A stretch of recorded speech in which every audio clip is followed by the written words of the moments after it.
going to dig more deeper in these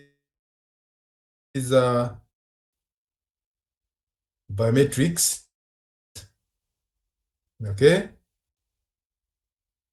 we'll go into biometrics modalities. Okay, so by saying modalities, we are just categorizing it. You know, like we said, these are just terms used. Instead of just saying category, somebody says, no, these are modalities. Okay. So instead of just saying these are categories. Okay. But well, because we want to be sophisticated, we are saying modalities. Biometric modalities. Yeah, we sound sophisticated, isn't it, that way? So these are simply categories of biometric systems, depending on the type of human trait that we take as input. That's how it is. So these modalities are depend on the type of human trait that we focus on. Okay, it could be that we are focusing on iris. It could be that we are focusing on the fingerprint. It could be that ours will be on faces. Okay, I know Piri is going to be interested in faces, especially where he's going to be somewhere where he's going to be scanning people, maybe sneaking some faces. Okay, he might be interested in seeing certain faces, male faces. Okay, so we are just looking at the trait. Okay, categories, looking at the trait that interested. So they are like statistics. Yeah, quite largely statistical. We look at pattern. So we tend to look at certain patterns in this data that we collect. So largely statistical. Hence, that is why the percentage change. Okay, is it listening? Is it?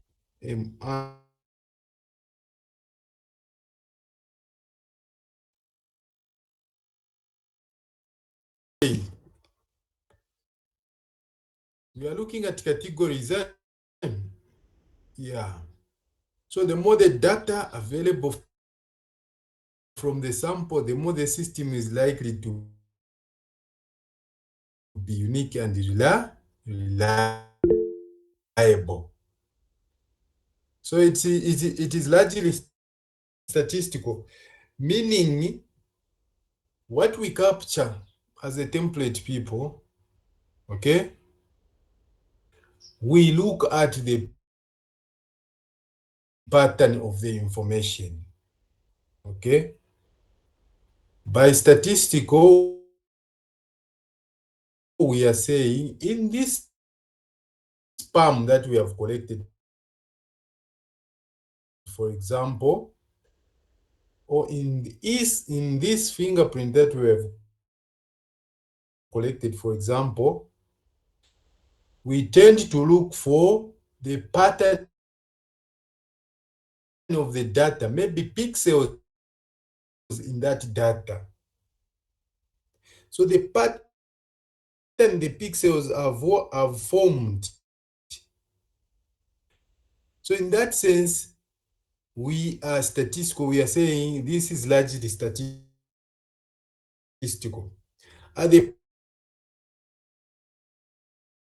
pattern concentrated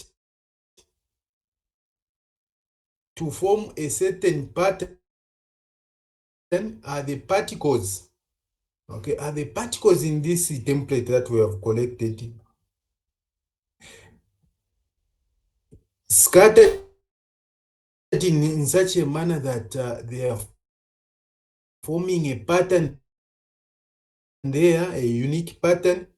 That's the statistical that we are looking at. Maybe if it's dots, are these dots in this template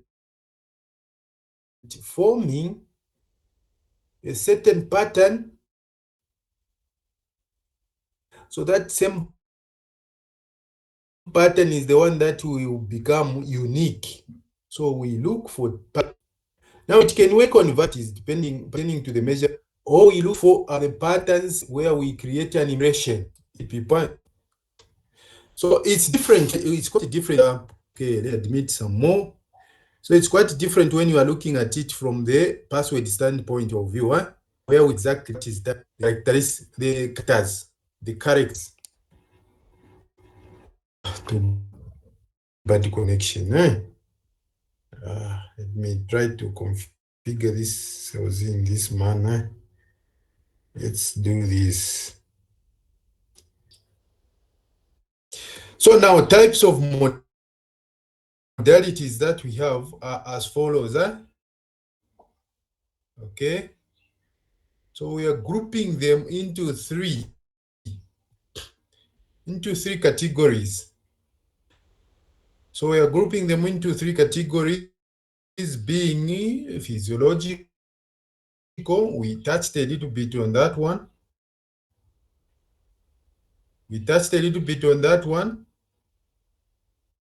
Then we all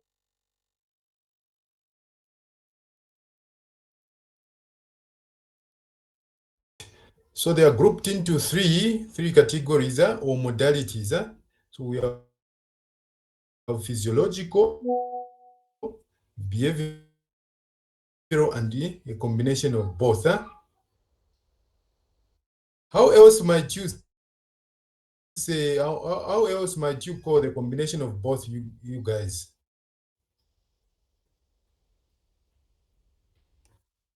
Might say this may be also what somehow. Okay, maybe think of having a password, then you have maybe also a pin. How do you call that kind of combination of those two? You have a password and then you also have the pin. Okay, such kind of things. So you call that kind of a thing like what?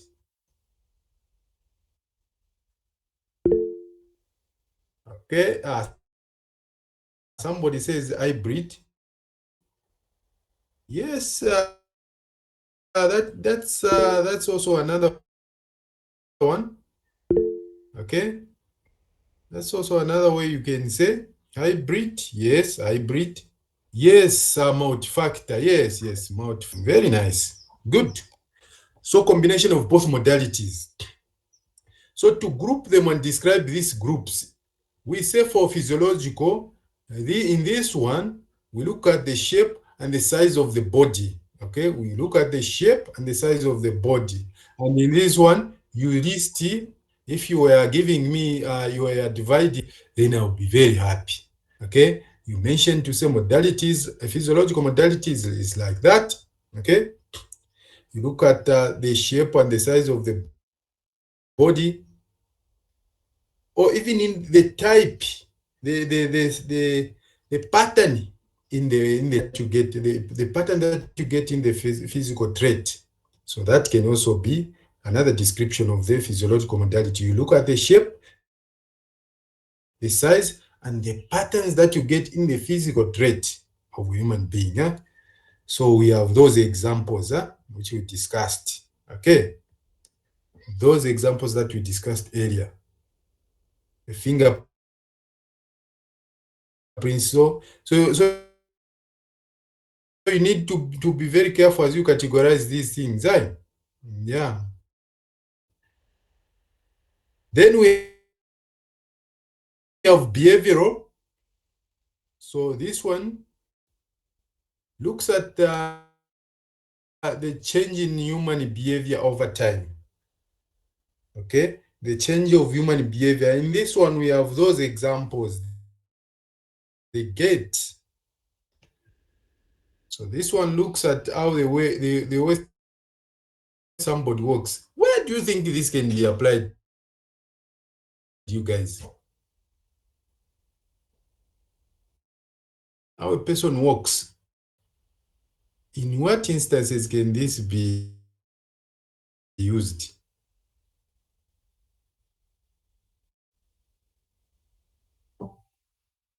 What is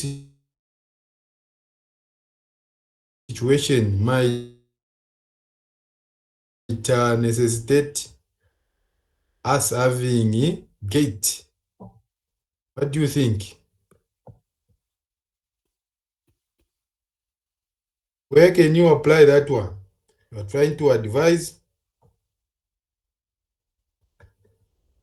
how somebody walks. Okay, think about that one. So the rhythm of typing keys. So the keyboard dynamics, we talked about this one, huh? The keyboard dynamics, all that. So these are behavioral modalities. Where can you place between physiological and the behavioral?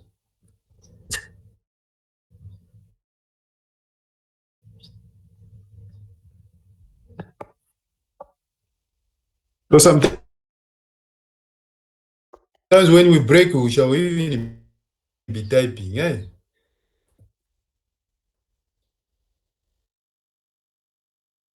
Where can you place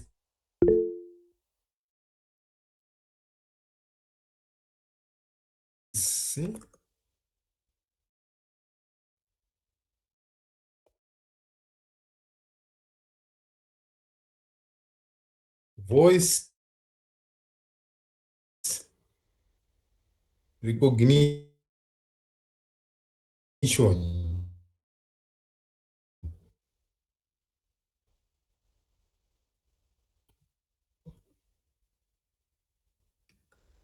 So where can you place that one? That one. So we also use combining the two. You also it might be necessary to. And why would you do authentication that you did? Why would you do? Why would you do? Why would you implement multi-factor authentication? This you learned in information systems. So multi-factor authentication. Why?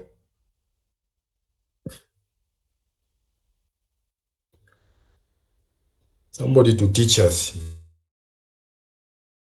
Quickly. Why would you?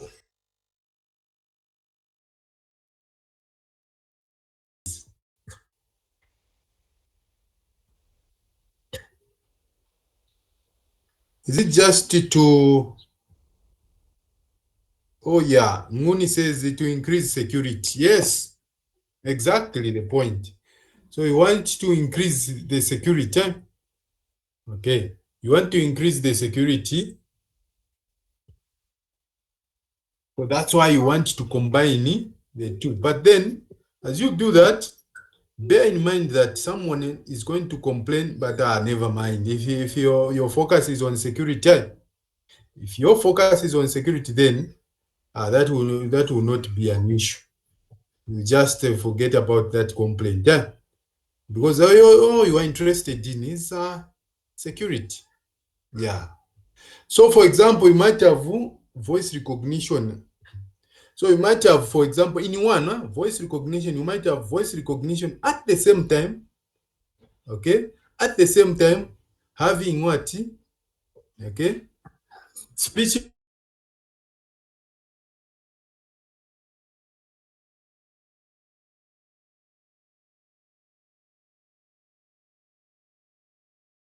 So that even if someone were to know certain words, certain phrases, okay, which is speech recognition, of course, someone were to know the password, like I said, like these students here, they would say a password at graduation. But if somebody were to know that password, they would say, but is the voice getting recognized? So you see, so in one, when you combine these two, you have a multi-factor authentication in this case.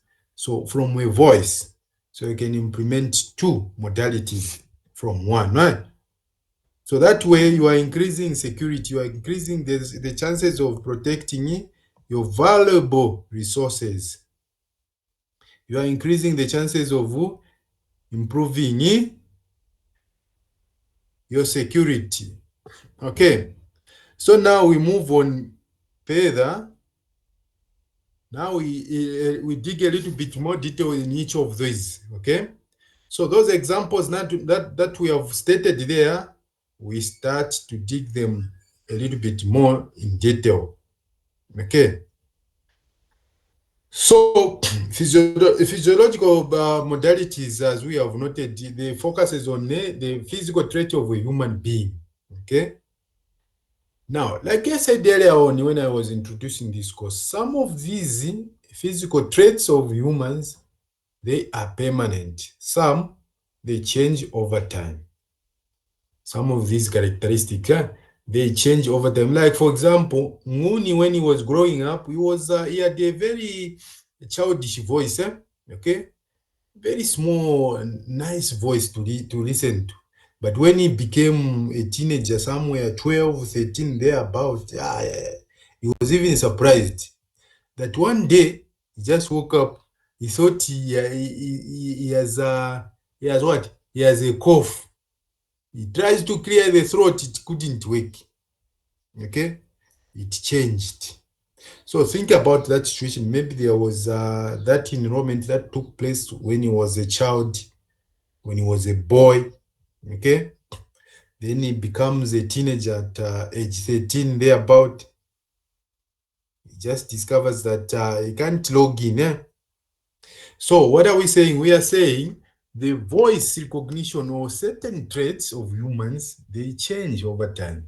Okay, they change over time, but certain ones are permanent throughout the person's lifetime. Why?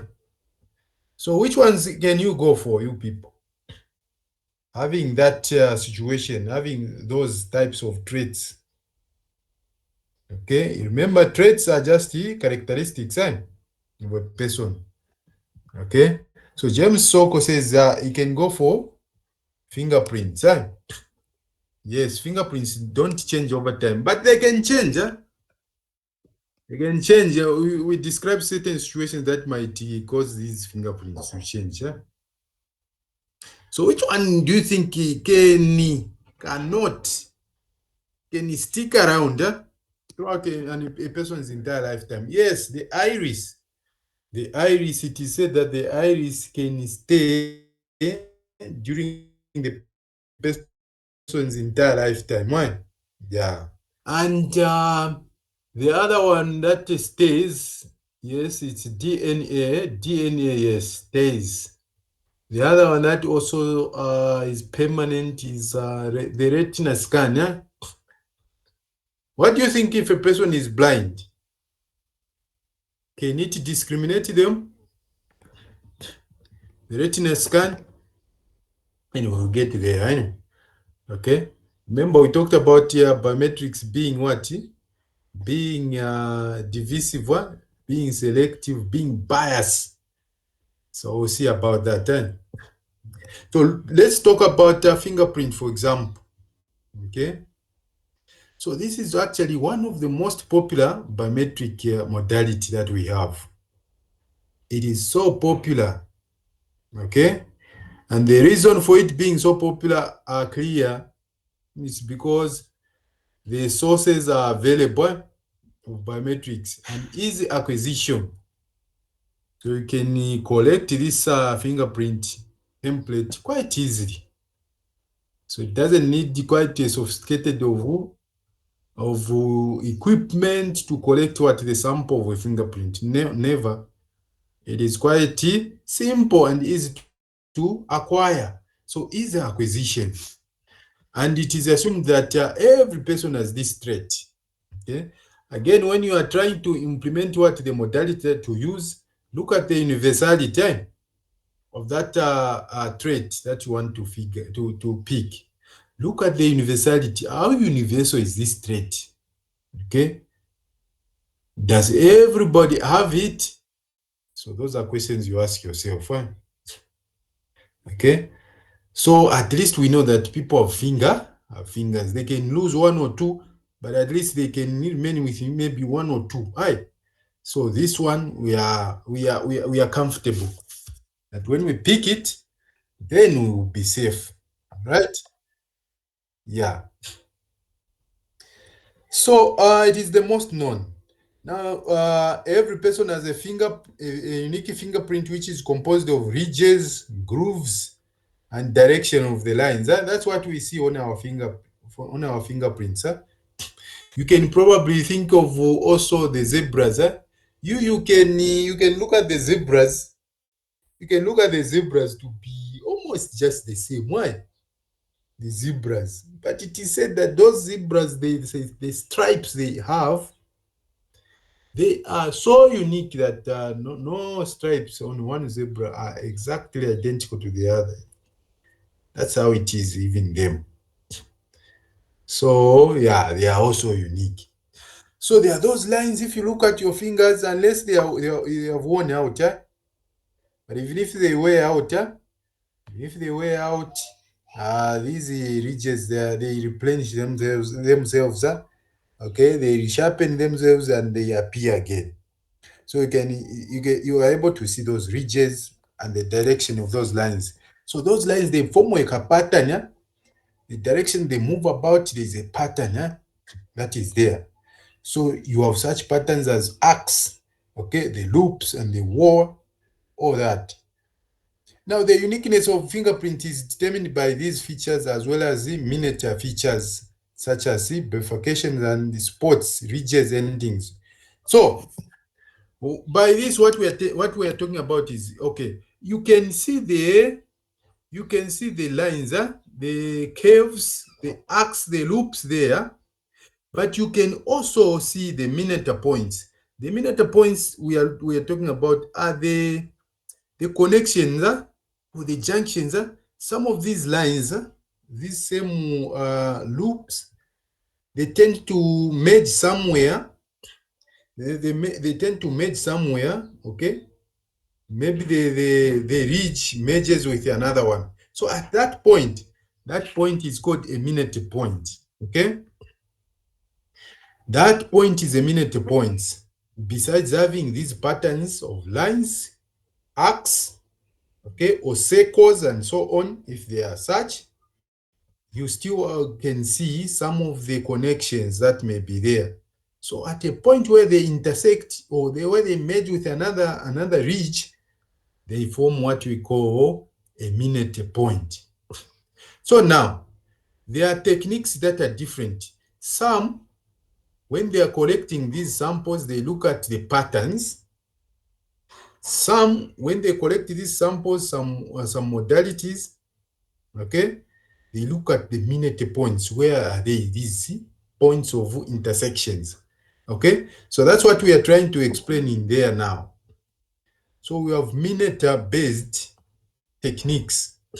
So where now our focus is on these intersections or junctions. So minute-based techniques. So in these minute points are found and then mapped to their relative position on the finger. So these are picked. So if we are using this technique, then we pick those intersections. We pick those intersections on the finger in relation to their position on the finger, on the fingerprint. So to say, okay, this connection, this intersection is found at this position, okay, close to the edge of the finger. Okay, there another one. Okay, there is also another intersection. It is located here, so they are mapped.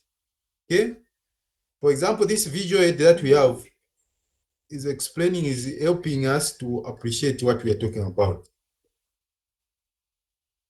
Okay. Okay, it appears here they were looking at the pattern. I want to show you where there are minute points. Okay, do we have there? Okay. Sure, still you get what I'm talking about. Your fingerprints have such. Let's just get back to this same image that we have here. This one. Have you noticed that? So me, I can see the minute point. So there's this one, this particular one here. Okay, and also this one inside there, that those are minute points. But what they're illustrating here, these are patterns. Okay, these are patterns that they are trying to explain here. But the minute points are those. So these points are found and then mapped to their relative position on the finger.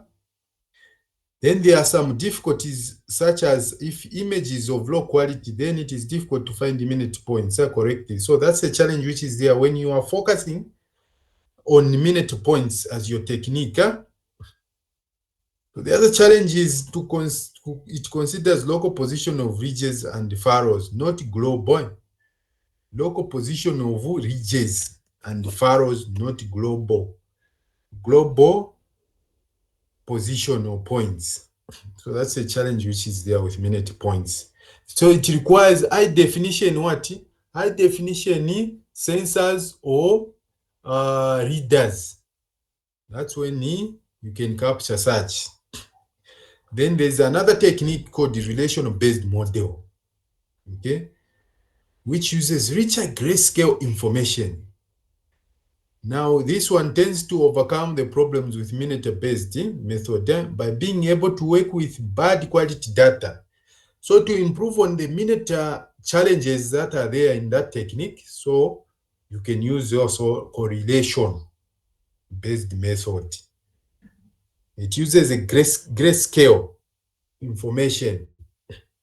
So by this technique, then you tend to overcome the challenges that are in the minute-based technique. But then the challenges with this correlation-based ones are localization of points. So there's a challenge of localizing points. Okay. We'll try to see some animation as to this, so that we come to appreciate very well what these explanations are talking about. Correlation-based method. Or even use yourselves. You can try to look at this. You can try to Google to say animation of this.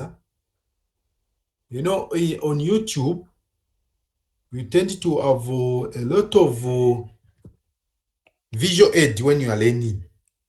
So try to go there and try to see, say, animation of what correlation-based method you will learn. You will see what this involves. Then we have pattern-based. So pattern-based is actually an image. You know that an image is formed by the patterns. If you look at your very closely at your laptop or the screen, you find that if you zoom in, okay, if you have a very good eyesight or you look carefully, you'll find that your image is actually made up of pixels. So these pixels, when they are grouped in a certain manner or density, they tend to form a pattern. Now that pattern is what you guys and I perceive as images, okay? But actually, at a lower level, those are just dots or pixels. Now, pixels grouped together densely so that they're able to form some impressions, which you guys interpret in your brains as images. So that's a pattern-based. So pattern-based matching. So here we have algorithms that compare basic fingerprint patterns. So we look at the arcs, the while, the loop between a stored template and the candidate template. So that's what we look at. So the pattern is now what is being illustrated in the visual that we are seeing there. Okay. So there's a pattern. It's like we have a while here. What do you call this one? Is it the arc or what? This one looks like it's a arc. Okay. Which one is a while? Yep, so you are going to know which one are while and whatever, which one are arcs and which one are circles. Okay, here. Okay, just know that there are patterns. We can see the patterns there. okay, which are looking like round. Okay, then there's some are looking like arcs. There's a pattern here. Okay, the bottom line is there are patterns here. So now they are mapped on this template. Then this template now is converted into digital form. So it is assumed here that this pattern becomes the zeros and ones like that. Okay. Okay. This could be this finger forming this pattern and forming this template, ultimately being digitized to this. Okay. So that is a pattern there being described, being shown to us. So merits, when we talk about merits, we are talking about advantages. So advantages of a fingerprint. So we are looking at each trait as a modality. So in this one as that advantage. Okay, most contemporary method. What does that mean, most contemporary method? Contemporary method, what does it mean? It means common, guys. So it's the most common one. The most common method is fingerprint, actually recognition. Then it is the most economical method. Okay, most economical method. How? It's the most economical method because it doesn't require sophisticated sensors. It doesn't require sophisticated sensors for you to capture it. Now think of the memory size. Okay, fingerprint compared to the face. Okay, if you are to be economical on the storage capacity, of course you are not going to implement or recommend the face recognition, isn't it? Because the face recognition involves capturing much of the image, and images, we know that they consume so much space. So you are going to avoid that one if you are economic on space on the size. So it's the most economic one of the most economic modality. Then generally there's an acceptance that this modality is quite secure. So the security comes from where, people? The fingerprint. The security aspect comes from which idea? For us to say this one is highly reliable and secure. Yes, uniqueness in Nguni. Yes, true. It is because of the uniqueness which is there. So highly reliable and secure. So it's mostly accepted like that because of that, how it is naturally unique and secure.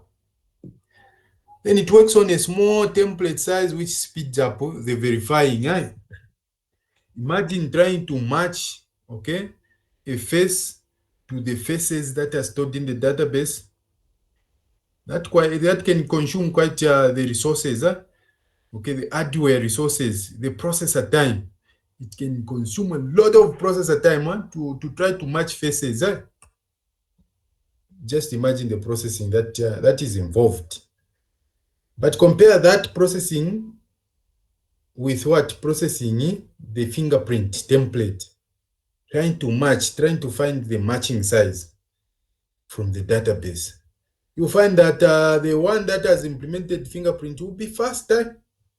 It's going to be faster because not so much processing will be involved because of the size of the templates that are involved, isn't it? Even on your phone, you just tap behind there or tap in front there on your screen, it opens immediately, just like that. It's faster. It consumes less memory space. Yes, the fingerprint, I don't think there's so much space that you can complain about. You can complain of no. Okay, so even those phones that you possess, you guys, just all those fingers of yours, you can for convenience sake, maybe one day you might lose one, or you might lose the 9. and remain with one. Imagine you never enrolled that one, then there are problems. Anyway, you have a backup pin.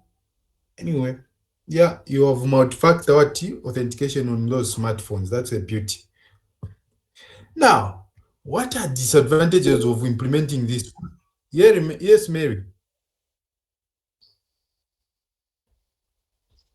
So since you said that we can enroll the fingers when you're doing the fingerprint process. So if it matches 50%, because last time you said only the probability of it opening is 70%.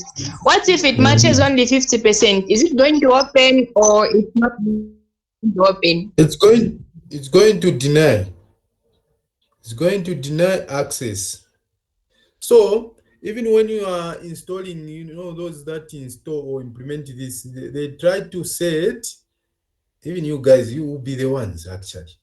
So you're going to set the thresholds. You're going to set the threshold at which you will say you'll be comfortable to say, okay, at this particular point, at this particular percentage, we will have verified someone to be, okay, to be authorized or not. Yeah, so it's just up to you. So you can try to reduce the accuracy, or you may wish to increase the accuracy. That will be up to your configuration that you will make. Yeah. So if you make it so strict, then there will be a lot of what? There will be a lot of false rejections. But there will be a lot of rejections. Okay. So the one that rejects a lot is going to be considered to be what? To be so secure, rejecting a lot. Yeah. Okay, there's a question somebody says, yes, is asking to say, why is it that you cannot use fingerprint without a PIN or password on a phone?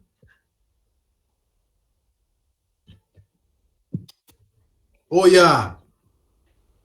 Okay, so Soko has experienced that inconvenience where maybe his phone restarts. His phone restarts and then he tries to shine with his finger, then it couldn't work. Okay, he shines using his finger, then it couldn't work. So it's like the phones, they have put a primary authentication to be PIN. Okay, so the primary authentication has been set to be PIN, probably by the manufacturers. The manufacturers of Android, they said, okay, somebody should, for him to enroll a finger, of course, there should just be, first of all, some pin of some sort. That is a deliberate or arbitrary move by the manufacturer or designers to say, just have a pin. Maybe a finger might not work. Maybe it might be scratched. That's the idea. So the thinking is that what if the finger is scratched or the finger cannot be detected? Maybe the fingerprint sensor stops working, then you have a problem. But of course, you are going to do everything possible for you to have your keyboard working.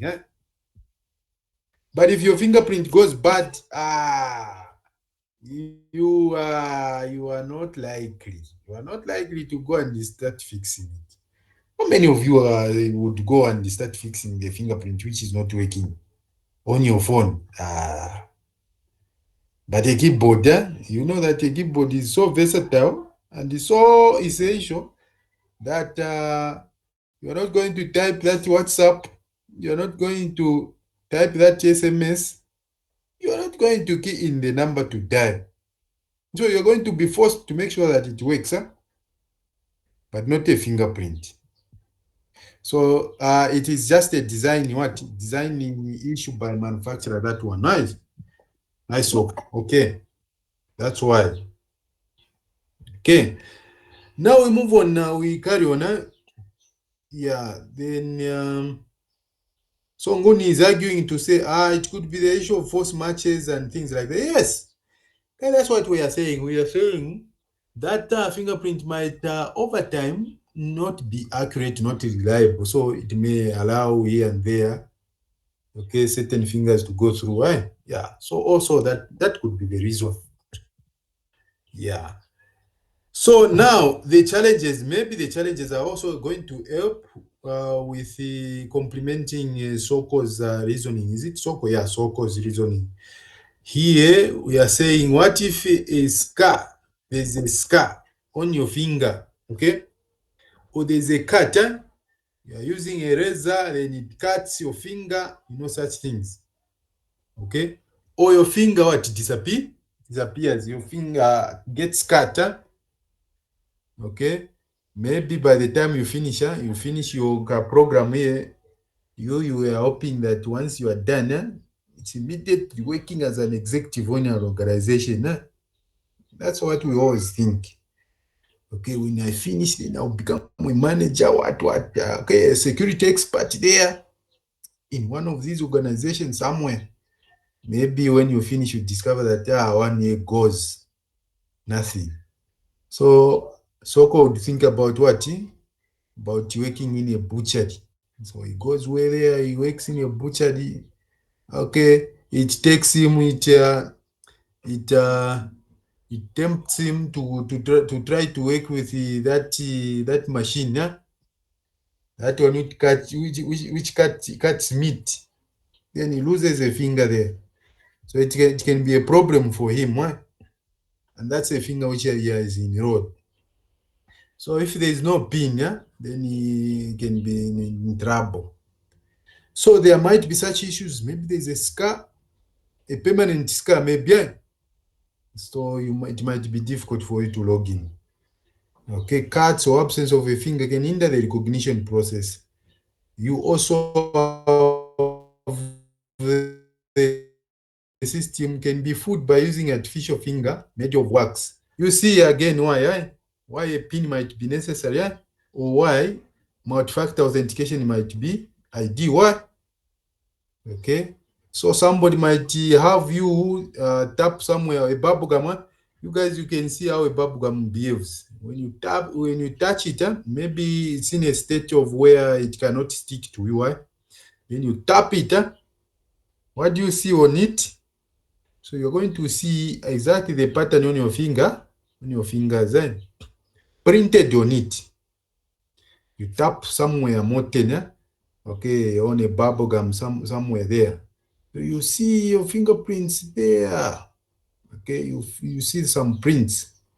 Now imagine those same prints, someone mods them, okay, put something there, pose some liquid stuff there in that, and okay, shape something out of that. Okay, shape something out of that. So that same shape that he mods from there can be used. So the mod that can come from your fingerprint prints something, then a mod is put in there, okay, which picks up the pattern of your fingers. So that mod, when it is used, then it can fool the system. It might accept. So there are such sophisticated individuals like that. Okay, might ask you, oh, come and touch here. So you dig there to say, okay, you push your fingers in something that is molded. You end up leaving your prints there. So this is what they are saying, to say the system might be fooled by such techniques. Okay, artificial finger made of wax. You see that? Okay, it moves physical contact with the system. Okay. So that is another demerit. It involves physical contact with the system. So why do you think this is a demerit or a disadvantage where contact is involved? Why do you think this is a problem?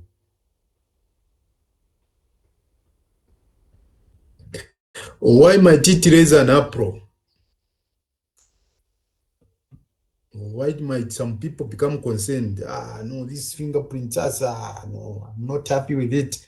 Why will some people be concerned? Okay,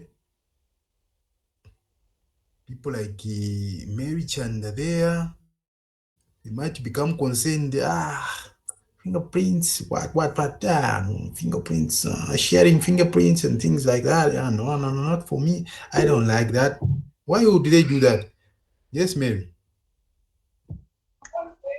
Sir, I believe that person may access my sensitive credentials. Maybe I've kept some important documents on my resume about something, and that person uses that thing maybe for his job application and stuff. So I wouldn't love to share my fingerprint with anyone. That would be the one reason I wouldn't do that.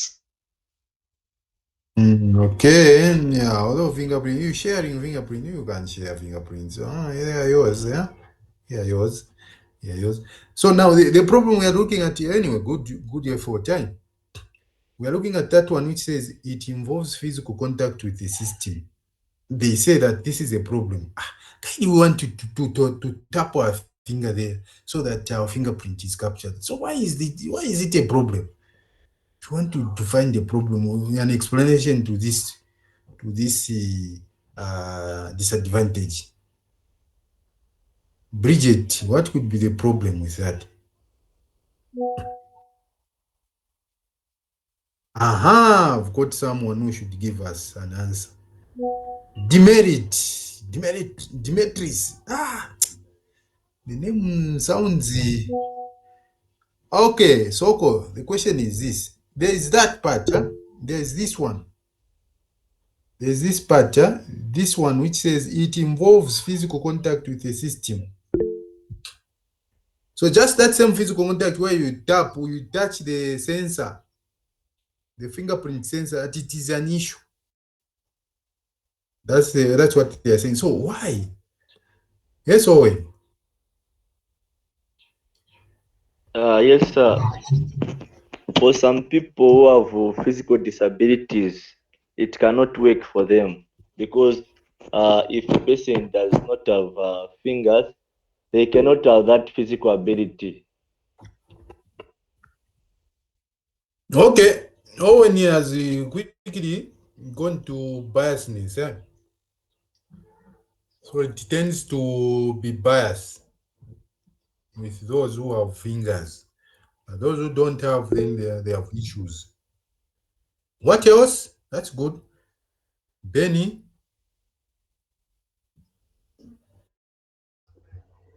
Yes, sir.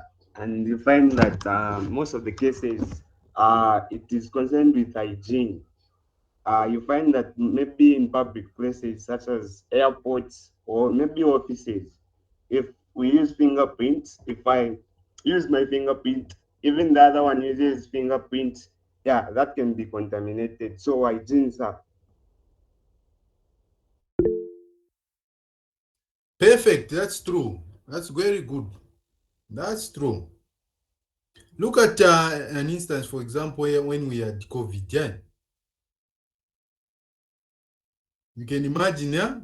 Are people going to even like it, to like the idea of you saying, no, let's implement fingerprints here? Ah, you can be on your own. No one can buy in that idea. Okay? So because of that, physical contact, so you will see certain ones where so they have tried to work around this one though at present time.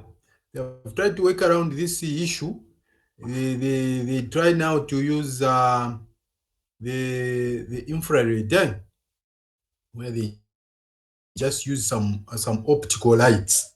Okay, the infrared which now just read that finger. That's what they do. But again, there's somewhere where you have to tap. Why? Yeah, unfortunately. But anyway, there is such a trend where they want to run away from physically tapping somewhere where you can share. Yes, Albert. Yes, another point it could be, privacy concerns. There are in some situations whereby users may have privacy concerns about having physical touch or scan to authenticate themselves. So particularly if they are required to do so in public or shared spaces. So physical touch um, may provide a more discreet authentication. Okay. Mulenga. Okay, good effort, Mulenga. It's good to say something and try to reason somewhere. Yeah. Try to make your point. It's encouraged you people. Me, I like people who try to make a point somehow. Because even when you give me your answers, you respond to my questions, okay, I'll try to make sense out of what you are trying to say. Remember, your answers will be versatile, but I'll try to make sense out of what you are trying to give me. Okay. Though the biometrics is it has been developed to make sure that people don't mind, whereby people don't mind whether there's even this individual is there, you can still authenticate without any problem, other than hiding. So it actually looks at situations away from that. Yeah. So physical contact might also cause the surface of the sensor maybe to wear out as well. That could be another issue. Because there's physical contact, wherever there's physical contact, there's friction all the time. Okay? You people ain't now, you go physics. So every day, even the keyboard, if you are not using a genuine what? Okay, genuine keyboard or laptop, okay, like those that Mr. Pili likes. Mr. Pili likes those used one. No, I can use that as long as it is cheaper. And discover that through use his keyboard is deleted. Keys, but him he knows the keys. Somebody else cannot use the keyboard. Okay, so it's because over time certain surfaces get to what? To fade. Okay, you end up not having what? So the sensor, the fingerprint sensor might wear out. The fingerprint might wear out because of the physical contact. So that's why it is there, that one. Man. Yeah. Then they leave the pattern of finger behind at the time of entering the sample. So this is another risk which is there. The risk is that once you tap there, there's some fingerprint that was captured because there is a physical contact, then you leave some print there. I think that was Mary who was talking about this one. So you leave the fingerprint there because you tapped somewhere, then you printed. Some of you might think, no, I can't even see my fingerprints there. They are there. They are left. This is what explains what these people that look into microscope are able to see. Some of the stuff you can't see using some visual aid. When your eyes are aided, then you can see certain things.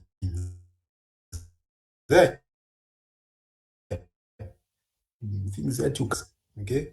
So if you tapped somewhere, somebody might use some gadgets and try to see. Imagine somebody zoom in using some gadget and capture that print that you left and try to construct something, okay, that tries to match your fingerprints, and he goes and uses that. So that's a risk. So this risk is coming from the fact that it involves physical contact in people. Yeah. Yes, Mary. So I have a question. How possible is it, like, when someone leaves the fingerprints on a surface, and then you get those fingerprints using maybe a seal tape or anything, and then try to open their device, which has a biometric system? How possible is it that it's going to open? It depends on the technique that you are using. If you are using maybe if you are concerned with the grooves, Okay, the grooves, the depression, the valleys. If that's what you are concerned with, maybe how deep the valleys are, it could be that. You know, the fingerprint can be so sophisticated such that it might try to even detect how deep are those grooves, those valleys on your fingerprint are. So if it takes into consideration also that, then it may not work. It may not be possible that somebody can use that. But if it just looks at maybe the pattern, just the pattern, then there might be issues of that nature where somebody can breach the security when he just picks your fingerprint. And I know most of these gadgets, they just focus on the pattern mostly. So it's quite risky, yes. I would agree with you. Most of these sensors and biometrics, they focus on the pattern of your fingerprints. Yeah. But fewer ones, maybe latest ones, look into the issues of how deep also is the valley, okay, between those protrusion and those ridges, okay. The valleys are the depressions, then you have those mountain ones. So how deep are the grooves? So if that is the case, then it's not likely that the fingerprint that is captured from the surface is going to work. Yeah. So it's possible, but there's a huge possibility like that. Very huge possibility. Which is why physical contact is still a problem here. It is still a problem, yeah. Mhm. But at least where we live, we can get away with this. We can be comfortable and feel safe. Mhm. Okay, at least people. What they do here is once they get out with a phone, they will do not even bother to try to figure out the password, to try to brute force it. What they do is just reset the phone. Yeah? That's what they do. Reset the phone. Okay, erase it, everything there. That they start using it. Yeah. Hope we are okay. Huh? I like that question. Now, Yes, sir, applications it's where. clear. Okay, great. So now applications of fingerprint, if it can work, you know, when you do something, even in engineering, when somebody does something, okay, if the chain can, if a certain gear can pull the chain here and there, so what? Okay, yes, we can see the gear is pulling a chain and so on, and that chain is also pulling another gear. So what? What is application? So what is the application? So we look at that. So now here we have, yes, Lawrence. Yes, sir. Over what Mary asked the question, I also want to be clear with something. Yes, sir. Suppose, let's say they want to steal my fingerprint. Then they have made me to touch maybe surface. They have touched the surface, more like a paper, like as she said, more like a suit tape. Then I touched it. My finger will be when they want to open my gadget. Maybe the surface that I've used to touch my fingerprint will be upside, like will be opposite to how I touched it. Like like the lines will be from different positions. Now, how possible is it that even in a paper, then I can able to access someone's device? Oh, Lawrence is thinking too much. But if you look at how you enroll on your phone, how you enroll your finger on your phone, it doesn't matter. Once you are enrolled, it doesn't matter how you tap there. It still picks. I've noticed that. You can tap it, you can tap in reverse or upside down, but as long as you tap the surface, you are going to be authenticated. So it doesn't matter. As long as there is a pattern that is communicated, it's just a pattern that is not necessarily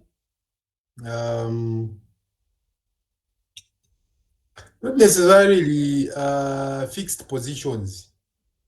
You get the point? They're not necessarily fixed position, but just the pattern. As long as this pattern can be found matching what is stored, then we are okay. We are good to go. So it can still work, huh? It can still work as long as it's pattern. Yes, Mary. Sir, I have another question. There on how the biometric system works, you mentioned that you have to acquire the samples, the live samples of the candidate. So now my question is, if the person is dead and then they cut off his or her finger, how possible is it that the fingerprint is going to work on the biometric system, provided the reason that the person that they are getting the fingerprint from is not alive and the blood and the stuff, they're not passing through the veins to enable the fingerprints to be live? How possible is it that the system will work? Good question. This lady is reading. Okay? This lady is reading. That's a beauty. Actually, we will get to a point how you can increase the security of biometric system. That point is going to be discussed. The liveliness of the sample. So with this kind of issues that we are discussing, so we come to a point now. How can you ensure that you are collecting the sample from the candidate himself? So that's where now we look at liveliness, even in the face. You see, somebody might get a picture of somebody else and try to log in. So a secure biometrics is going to make sure that it also detects the liveness. Is this a live thing, or it's just something trying to fool the system? Now, it will be up to you guys when you are in that organization, and they depend on you as an expert. Okay, as Zulu, who is an expert, they have to make sure that he advises correctly which biometric system or technology to install. There will be some of those, there will be such specifications. That's why there are system specification where you read. Not just say, no, this is a fingerprint. Okay, we are going for this. We are going for Sony. There it is. Maybe they are in Sony again. They are classes. Okay, this one is able to detect also the liveliness of the sample. Okay, this one, okay, it just detects. Maybe they have not ticked. Maybe they have listed features. Then they are ticking against the capability that this one have. Different types of gadgets they have. There are those ticks. So you have to look at the ticks. Unless somebody says, that one, why is that one more expensive than this one? Yeah, somebody is going to ask in administration. Yeah. Why? These, they look the same. Why is this one so expensive? That one is more expensive, man. You see? Then you are going to advise, you say, look, this one, we are going to have what? We are going to have more security. So that's a very good question she has asked, actually. And we are going to discuss that. Okay, how to ensure that these biometric systems are secure and not fooled. So that's that. Even what you are talking about, the fingerprint pattern, where you will tap the surface, then you print there your fingerprints, and somebody gets those fingerprints and try to use them. Now that's where now your biometric system you have installed should be put to the test. Okay, should be pushed to the limit as to how secure it is. So now this is where Mary Chanda's point would come in. Now where you try to look at, okay, does it even scan further to see whether there is even the temperature. For example, the fingers may need to have a certain temperature. Okay. Sometimes there are those sensors. Nowadays the thermometers are just what, infrared. Okay. They get your what? Your temperature, your fever. They pick it. Just like that.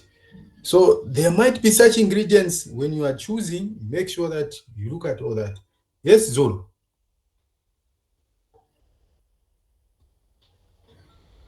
Yes, sir. So like at some point I was doing manual work for someone, and I would say it was my boss. And then he told me that okay, like the job I was doing, it was involving using hands. So he told me that as in I shouldn't use fingerprints for my phone. I would rather like, and I can use a pin.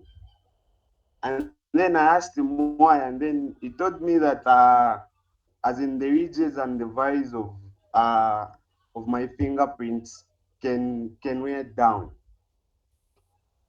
Yes, sir. So I Oh, don't know if that is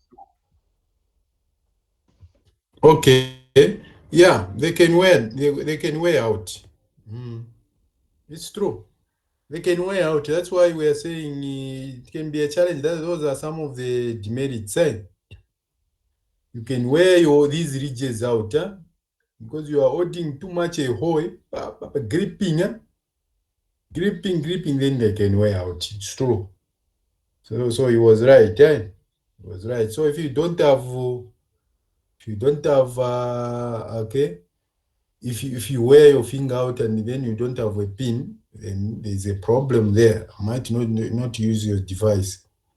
Okay. So application, so we have this one where we can say verification of your driver's license authenticity, even to verify whether you are a citizen of this country now. Okay, once you guys, all of you enroll or acquire those digital NRCs, people will be verifying using fingerprints. Okay, are you a Zambian? Not asking questions. Are you a Zambian? Or asking you, no, where is your NRC? Maybe you have misplaced it or you left it. But with this, people will just tap their fingerprint there. They are verified Zambian. Okay, maybe even there's nobody there at the gate. Or at the border. You are coming back. You reach Mukambo. Maybe there's a huge gate. There's a gate that should be opening. So you just tap there. Nobody's there. Okay. Then if you are verified to be a Zambian, then it opens. Okay. You are denied access, then you remain. You remain in Congo. Okay, you remain in Mukambo. And you do not enter until somebody comes in to explain, no, this is a Sani Kumushi. It comes from Chinsadi at village, what, Kapasa Makasa. And then people can talk and talk and talk. Yeah.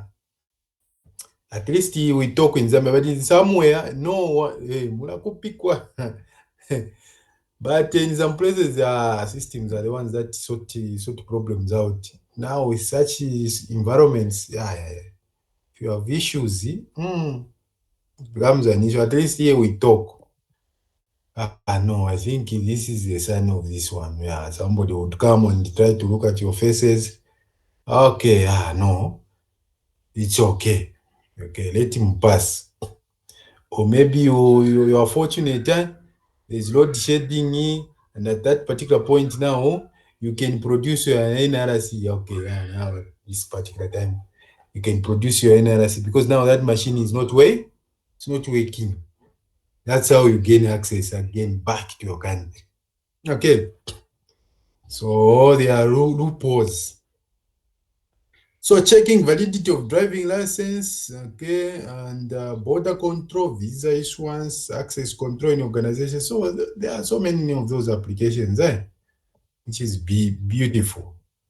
So that's about a fingerprint. You guys, we have talked so much about fingerprint. Let's move on to the other one. Facial recognition. So now this one looks at, I shared the link, I'm sure you saw how it looks like. Okay, there was that image which was moving, that image which was trying to move, or trying to map the face of that lady there.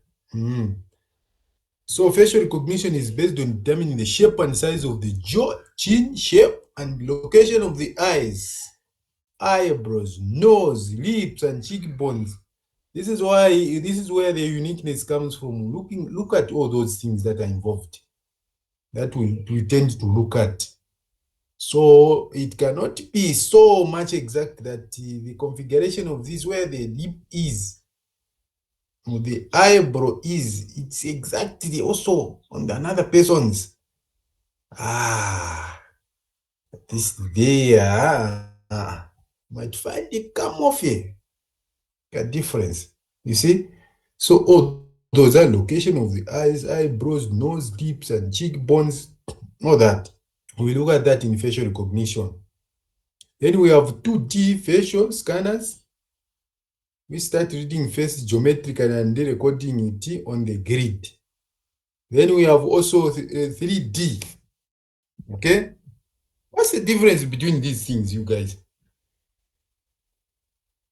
You have been hearing, okay? Soko and Moon have been hearing about 2D, 3D. They even use such things. So do they know those such kind of terms? Okay. So 3D involves looking at all the faces, the planes. Some of you did what? Some of you did what? Geometry, something like that. Okay, or TD. Some people did TD. Some people did geometry. So there were such things. So when you are looking at a 3D, you are looking at all the angles, okay, all the angles from which you can look at something. Okay, then there's a 2D where you can look at maybe two views, two possible views. So 2D facial scanners start reading the face geometry and record it on the grid. The facial geometry is transferred to the database in terms of points. Okay, the points of where they can find certain features, certain important marks on your face. So these can go as points to the database. Okay, if the eye is there, then there's a point. The eye is this side on the left side. There's a point where the nose is located. It's another point. Where your mouth is located is another point. You see that? So now those are the points that are captured and stored in the database. The position, the relations, maybe the distances. Okay, the system is able to pick the distances between these eyes. Okay, it knows. Okay, where the nose is in relation to the eyes, it also calculates and keep that information. So it looks at that. So now this takes us to this one, which is the facial metrics. Okay, so these are the things that I'm talking about. The distance between the eyes. Okay, obviously the nose and the eyes are going to form what a shape, a certain shape, a triangle. So is it going to be where the angles are going to be equal from this other side? No, it's going to be scaling, such things. But I can assure you, if your face is geometrically proper, the triangle that it should form, your eyes and your nose, the point of your eye and your eyes and your nose, okay, the shape should be which triangle? If your face is geometrically, okay, symmetrical.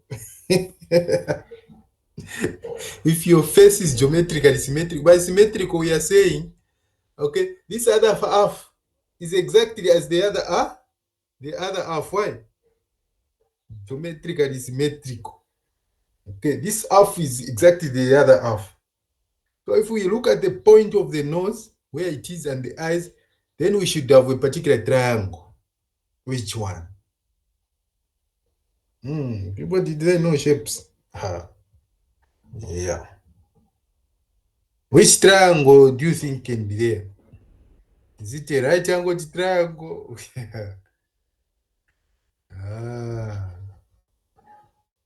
You know which one it is, Kaidi. Kaidi. Okay.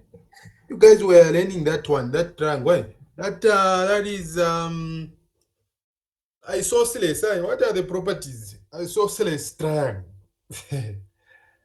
So that isosceles triangle is the one, right? That is going to form. Okay, which is symmetrical. Packet. Okay, the eyes are going to be like those base angles. They are going to be in the base angles. Then the nose is going to be like the apex of that triangle. Why? That's the isosceles triangle. So that is if your face is geometrically what? Symmetrical. Okay. So those are the facial metrics. So it's going to look at those distances. Okay, distances of the eyes and so on between them. Okay, the ears, the distances of the ears. Okay, looking at all that. So all such metrics are going to be taken into consideration and stored as what? As information, data about that face. Okay. So there will be different kind of configurations there. You see? So facial metrics refer to the measurement and analysis of various physical features of the face, such as the distance between the eyes, the width of the nose, okay, how big the nose is, how wide it is, and the shape of the jawline. Okay, some jaws, okay, we call them an insekete. Insekete bambishikuru. Others they are thin, longer. The jaw, the chin is longer. Okay, those who have long faces. Yeah. So we have that. Then these metrics are used to create a numerical representation of a person's face, which can then be compared to other faces in a database for the purpose of identification. So a combination of those measurements, okay, using some algorithms, they can be computed and come up with some value sort of, okay, some values of some sort, which are now kept in the database. Okay. Yes, Violet.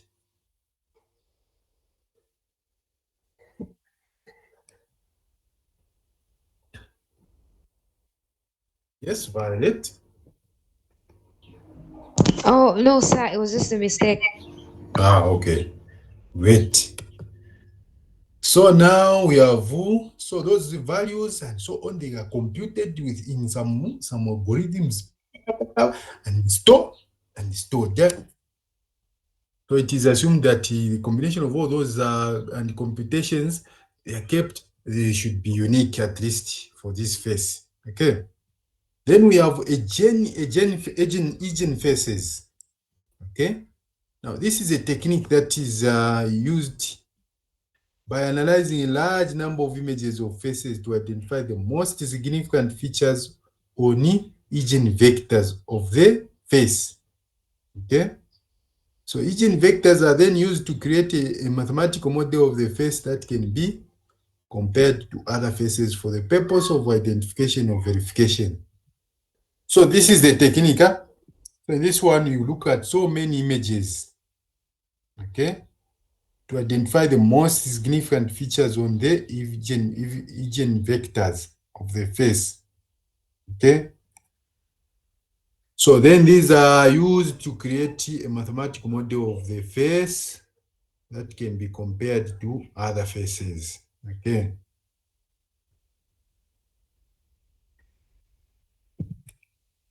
Yeah, so this is a technique that is used like that.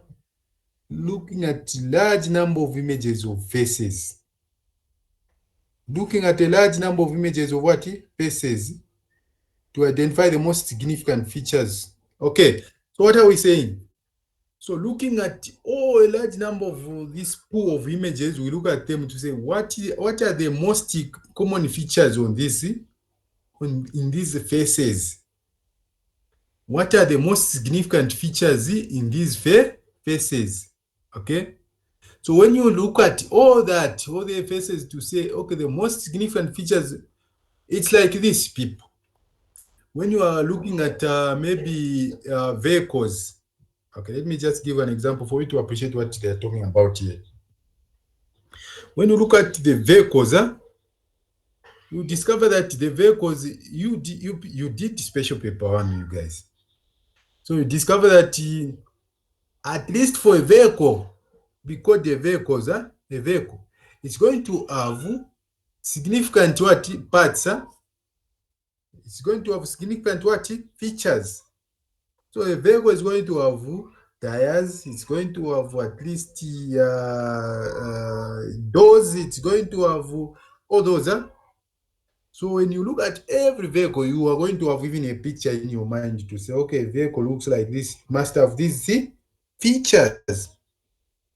Now that comes about because you have looked at so many vehicles and you have come to discover that I think for all these vehicles I'm looking at, I am seeing this is never missing on all these. A door is never missing. Never missing, yeah. Okay. But for example, the roof, those that have roofs that open, maybe there will be just a few. So you are not going to record that one, right? You ignore that one. Say, it's not significant. This one, right? So this is the edge and faces technique. So you look at a number of images and look at the important and significant features or agent vectors of the face. So look at the face. So property, what defines a face in short? What defines a face?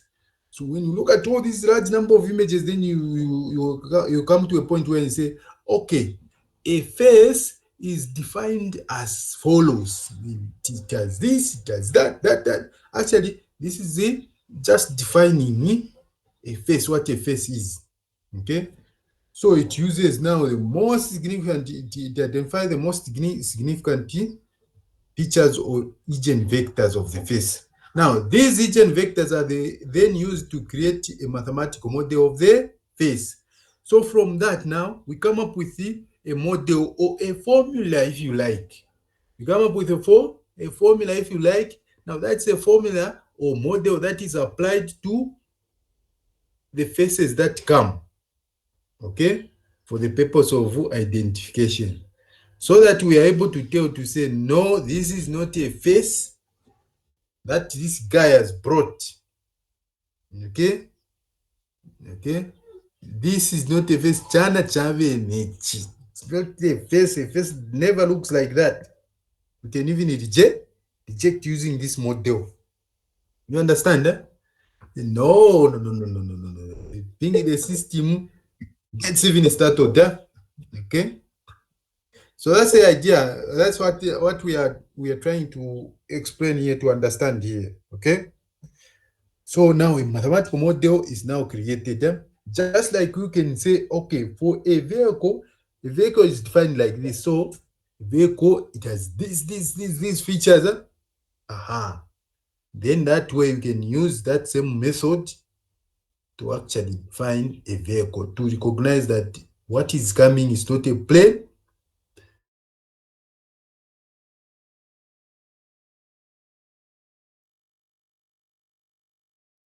Vehicle.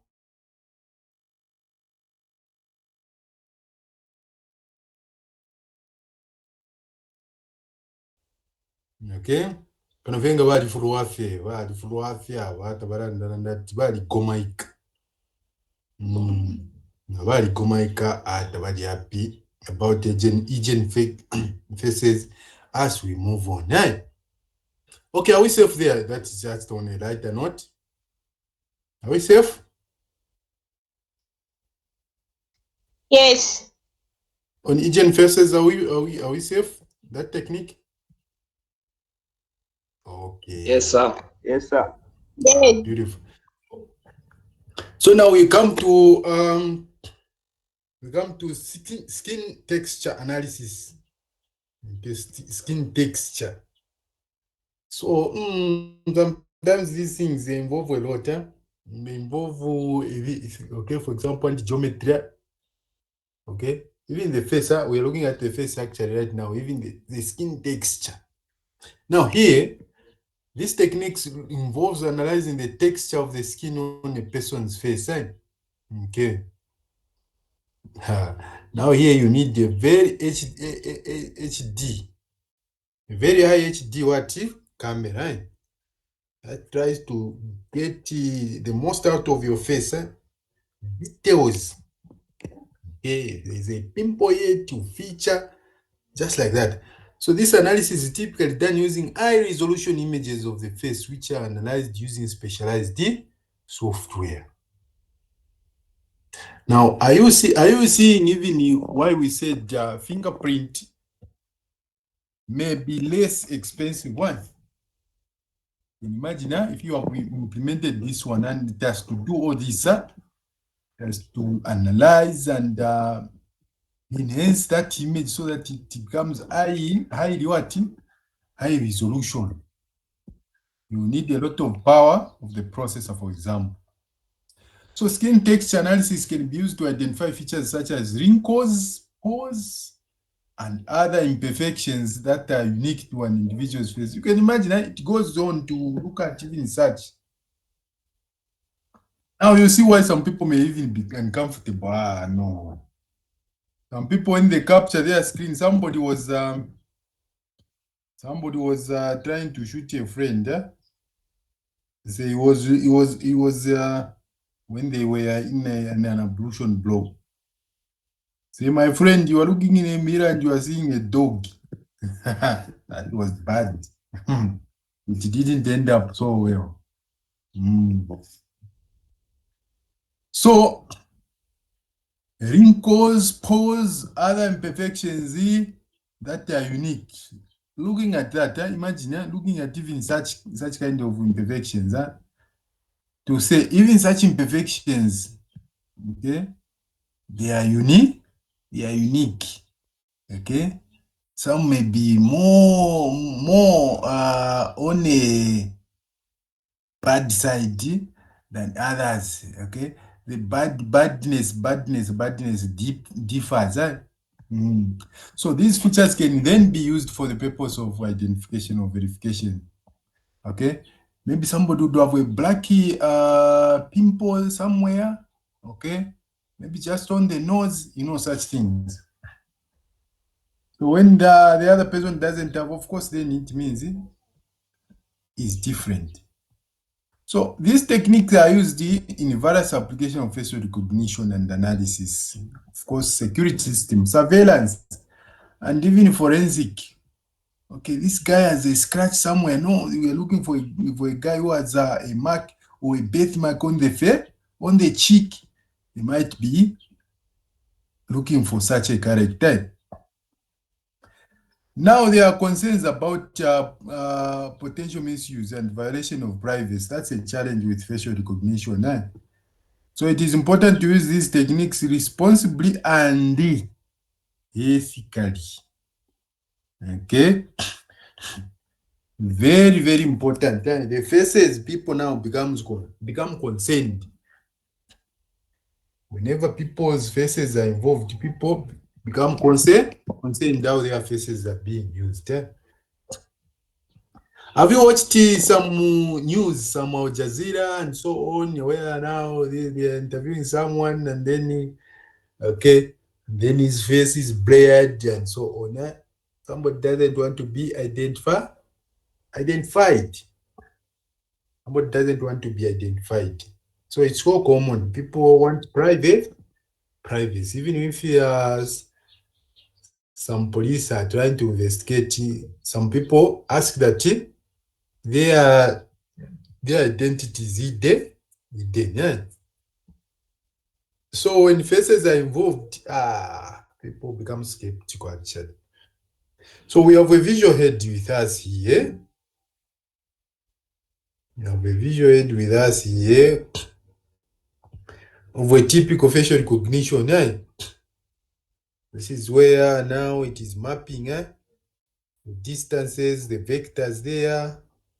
Okay, the eyes have this width here, and there's a space between the eyes like that. Then all these points are marked. So the nose is marked here.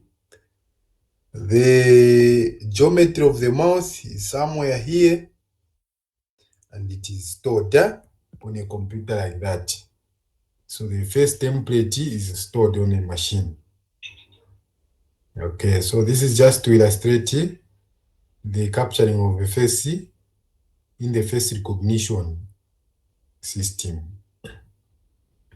So what are the advantages of having a facial recognition system? Here they are. Okay.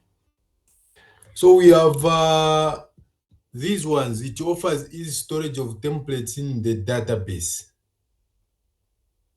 Okay, by that part, you guys are going to read more. It offers easy storage of templates in the database. You go and find out more on that one, why that is so. Then it reduces the statistic complexity to recognize face image. It is easier, just like you people. You guys are able to recognize faces easily, isn't it?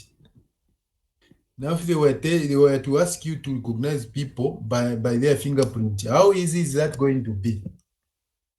So you should recognize Soko by his fingerprint. That task can be your success rate, I don't know, can be 0 point something, okay? 0.00000, somewhere there. Your success rate can be so bad. So similarly, it reduces the statistic complexity to recognize face image. Yeah, it is easier for the system to recognize an image. That's the advantage. Faces are easy to recognize. It doesn't involve physical contact, like the way it involves physical contact when it comes to the fingerprint. Here, no physical contact. So we are safe from contamination, we are safe from COVID when we have this system in place. But then there's a problem, demerits. Okay, for every good thing, there is a bad side of it as well. So facial traits change over time. Over time. Right? So how can you get around this issue? Okay, if you are stuck with facial recognition, discover that people, maybe after some time, people are closer to getting their retirement. They have started facing challenges in terms of identification. Yes, Soko, that's true. Updating samples periodically. So you'd ask them to go back. Okay, let's capture at least maybe intervals of 5 years. We are saying, okay, every 5 years, certain features change on the faces of people. We might determine like that. So ask everyone, no, today it's a time to renew your what? Your faces. Can this be a new thing? When you compare to traditional method,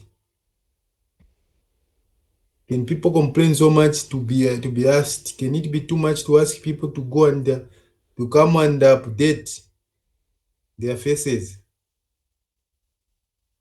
Is it going to be something so new? No, it's not. Because in your information system, you learned about make sure of implementing security best practices, isn't it? So security best practices, one of it was to avoid to implement password expire, yeah, where people need to update their passwords, yeah. So there was that. Okay, when you learned that information system. So people would have gotten used to that. But at least with the faces, not like the way it is every after, like at our place, people change password every after 6 months. But for the face, we can wait for people to grow, maybe 5 years or 3 years. Just imagine. That's when we can assume to say, I think people's faces might have changed. You see? So it is better that way. So that's how we can get around that issue. Face traits change over time. Then uniqueness is not guaranteed. So this is a challenge that was raised earlier when we just started to say there might be identical twins. Sometimes triplets, sometimes quadruplets, sometimes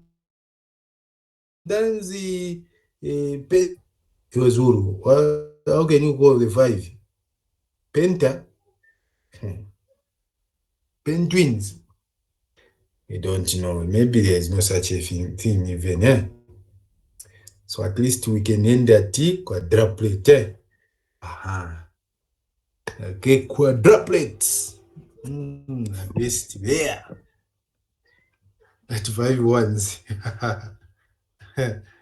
Okay. Yeah. Soko. Okay, good.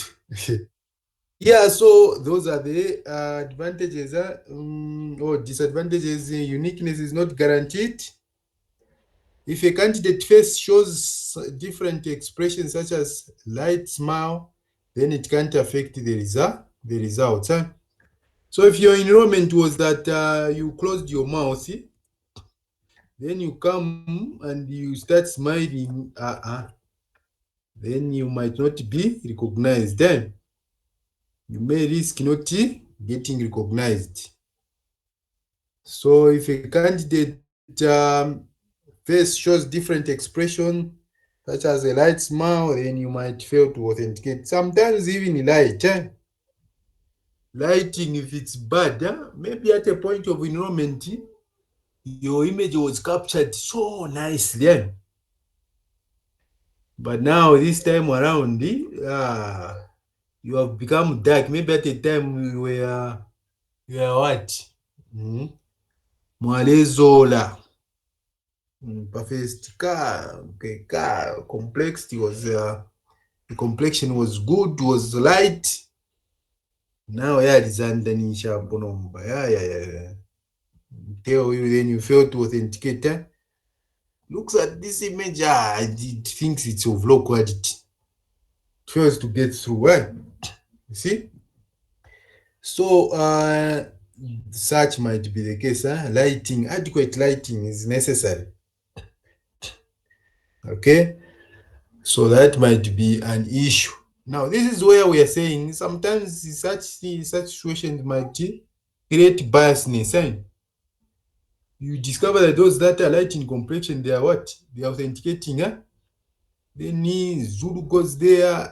If it tries this, tries that, tries, it shows teeth, nothing. Say, no, there's a problem. He starts complaining, there's a problem with the system. No, there must be a problem. But then the likes of Mary Chand, they are authenticating. Wow. Okay, Violet, they are going through. But Zulu can't get through. He complains and he complains bitterly about the system. Okay, and he tries to vandalize it. Okay, so that everybody doesn't use it. Okay, now what are some of the applications? So if we can be recognized by our faces, so what? So that we can identify individuals and verify them. Let's see one application, identity verification. When we are able to recognize that face, then we are safe, we are fine, we are happy that we can recognize that face. So verification for access control. So identity verification. Then we can also apply access control. You can't pass this stage unless we verify your face. That is access control. Then human-computer interaction. That is another one. And the criminal identification. That is forensic. Even surveillance. I talked about surveillance area. I said, you know, one time when we are on the database, I mentioned about this. One time when maybe all the citizens of this country are enrolled in a database, we'll be able to recognize who may be the mastermind in the crowd, among the crowd.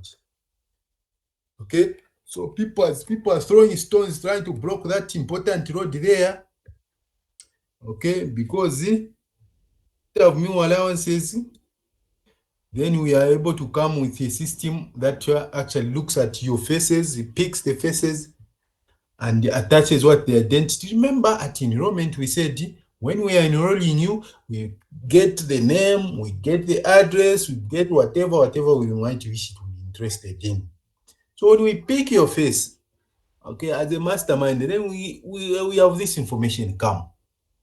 Say, oh, this is the guy, okay, we'll get him, no worries.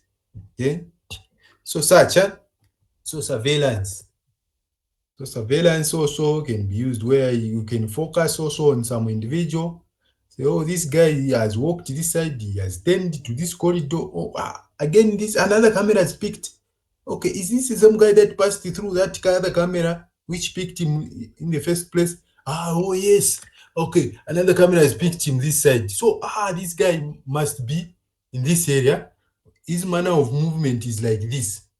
So people are able to even track somebody. Okay, looking at just the face. So that's the beauty. So those are application areas of facial recognition system. We get to another modality now. Iris. Don't finish it. Don't finish it as if I'm talking about somebody. No, we are just ending at iris here. Okay, iris. So the iris recognition works on the basis of iris pattern in the human eye. So there is a pattern in the iris. The iris, it's that one which the tissue sort of that surrounds the pupil. Okay, the tissue that surrounds the pupil. Okay, so some are blue, some are brown, some are red, some are what, you know. So that's a iris.